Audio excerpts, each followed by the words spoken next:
Amahoro kuri wowe udahwema kuduhozaho amaso umunsi ku wundi uko bwije nuko bukeye. Twongeye kukwifuriza imigisha ya Yesu Kristo iguhore iruhande. Ese mbere yuko dutangira ku kiganiro cy'uyu munsi, wibutse gukora subscribe kuri YouTube channel Fungarase TV show. Reba munsi iyi video ukore kuri subscribe, then ukore no kunzogera kugira ngo utazagicikwa n'ibiganiro Fungarase igenda ikugezaho uko bwije nuko bukeye. Nibagira kandi kwandika muri comment icyifuzo, igitekerezo, inyunganizi ku biganiro byinshi tugenda dukoraho, uzajye utugira inama cyangwa se uduhe igitekerezo cyangwa se utubwire n'icyifuzo cyawe, tuzagenda tukigarukaho uko ubyifuza. So uyu munsi rero reka twongere turebere hamwe uyu munsi cyo tugiye kugenda tugarukaho. Urugendo rero rugoye cyane rukomeye kuri Kamatari ya nkumi, imiterere idahwema gutangaza benshi, igenda itanga amafaranga hano mu mihanda ya Kigali. Inkuru irambuye ntucikwe, tugiye kubiva imuzi n'imuzingo. Sandara Kamatari uri mu bakobwa bamaze gushinga imizi mu mihanda ya Kigali, aho agenda abaza ibibazo bitandukanye, ubitsinda akamuha amafaranga ariko kandi menshi.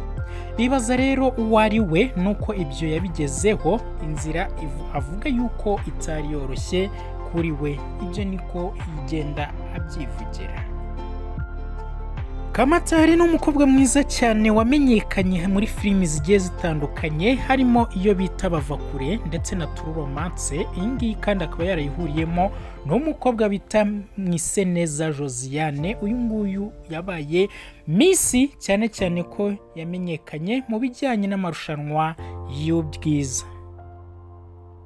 Kuri ubu ngubu rero uyu mukobwa yifashishwa mu bikorwa byo kwamamaza ibikorwa by'ibirori bitandukanye, akina mu mafilimi agiye atandukanye, cyane nka filimi yitwa Irya Mukuru inyura kuri televiziyo Rwanda, kimwe kandi ni filimi yindi yitwa Umugabo wa Mama inyura kuri Zacu TV.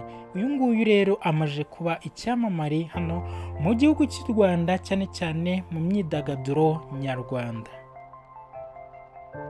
Ku birebana n'ibijyanye no gukina filimi, uyu mukobwa wakinnye filimi avuka mu ntara y'Iburasirazuba. Uyu nguyu kandi akaba yagiye mu bijyanye no gukina filimi mu mwaka wa 2020, icyo gihe yari akiri mu ntara. Uyu mukobwa akazi rero yagaruka ku rugendo rwe rw'ubushabitsi rutari rworoshye, avuga yuko we ubwe yatangiye bigoye kandi nta mafaranga abivamo, yewe kandi bikaba byaramusabye umutima ukomeye cyane kugira ngo iyi ngibi ari kugeraho abashe kuba abigezeho. Kamatari akomeza atangaza yuko kwihangana byamufashije, yewe kandi bikaba byaravuyemo kunesha, kuko kwihangana byatumye anyura mu bintu byinshi bitandukanye, kandi akaba ari n'umuhamya w'uko kwihangana bitera kunesha. Uyu mukobwa akomeza avuga yuko kandi mu mwaka wa 2022 nta kazi yagiraga, ariko akaba kandi yaratunzwe no gutera ibiraka cyangwa no gukora ibiteraka bigiye bitandukanye kandi bidafite ikintu byinjizaga byo kugenda akina filimi. Mu mwaka rero wa 2023 avuga yuko uyu mwaka wamubereye uw'umugisha ukomeye cyane.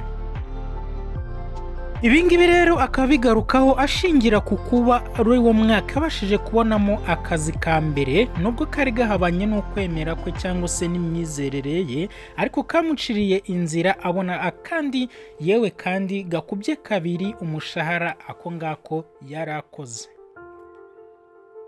Muri icyo gihe rero akazi yabashije kubona bwa mbere nako yakoraga muri kampani yakoraga ibigendanye na massage, sauna, gym, ndetse yewe harimo n'akabari kari kagitangira.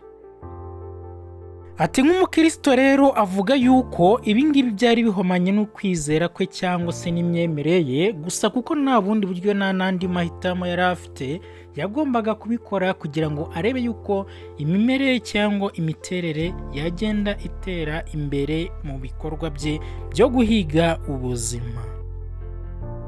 Ku birebana n'uko yagiye yisanga mu mihanda agenda atanga amafaranga hano mu mujyi wa Kigali, yagize ati ibi byaje ari igitekerezo cy'ahantu nakoze bwa mbere, bampaye igitekerezo tubiganiraho tugenda yewe twongeramo n'ibindi bigiye bitandukanye, nuko bigenda bishinga imizi.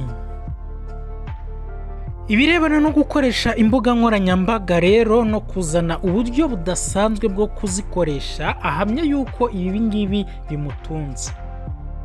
Akomeza agira ati byinshi bigiye bitandukanye bigenda binyubaka cyangwa bigenda bimfasha, harimo gukomera mu murimo ukoze cyane ko ukawuha agaciro kugeza n'ubwo ubishyizeho umutima wawe, kandi byose bikazagenda bikugeza ku mumaro cyangwa se ku mwanzuro w'ibyiza wifuza kugenda ugeraho.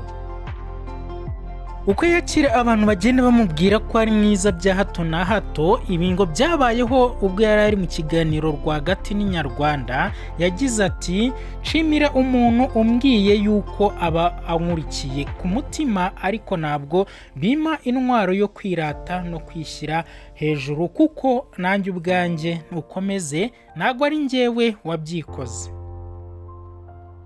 Uyu mukobwa rero w'imiterere idasanzwe irangaza abamubonye bose, yasobanuye impamvu yabyo.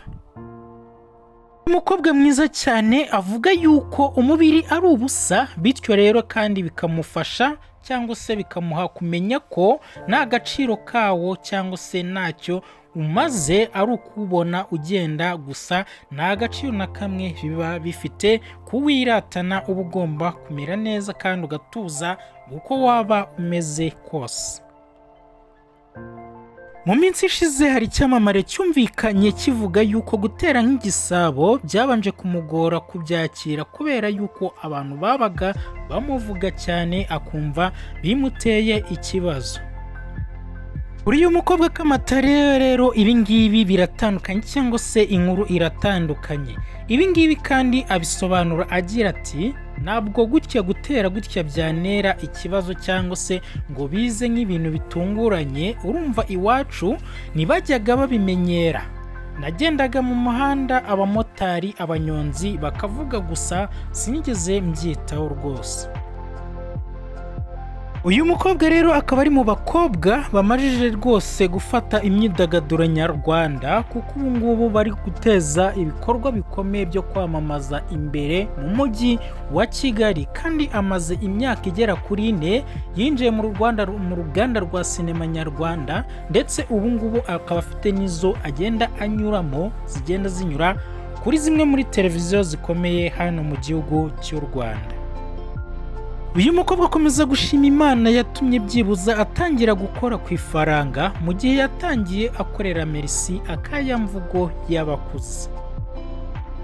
Imiterere y'uyu mukobwa rero ishutura benshi hano mu mujyi wa Kigali cyangwa mu mihanda yaha i Kigali. Ibyo we avuga yuko adaha agaciro cyane, ko yize ko nta keza ko kwiratana umubiri, kuko umubiri ari ubusa. Guys, ndumva neza yuko buri wese ari uko ashobora gutekereza. Wiratana uyu mubiri ntabwo ari ikintu cy'agaciro, kuko umubiri ni ikintu gihinduka uko bwije nuko bukeye. Iyi ni Fungarase TV show rero nakagaruka, tuzagenda tuganira mu bindi biganiro byacu bigiye bitandukanye. Guys, mwibutsa gukora subscribe wowe utarayikora, kandi wibukwa no gukora kunzogera kugira ngo uzajye ubasha kwakira ibiganiro byose tuzagenda tukugezaho umunsi uko bwije nuko bukeye. Njye wumva rero nitwa Mwizerwa Patrick. Nibagirwa kutwandikira muri komenti icyifuzo, igitekerezo cyangwa inyunganizi, tuzagaruke mu biganiro byacu bitaha tuganira ku byo wadusabye ko twagenda tugarukira ku byo ushaka. Urakoze cyane rero, tuzasubire mu bindi biganiro byacu bigiye bitandukanye. Murakoze cyane rero, ciao ciao, turi kumwe mu bindi biganiro.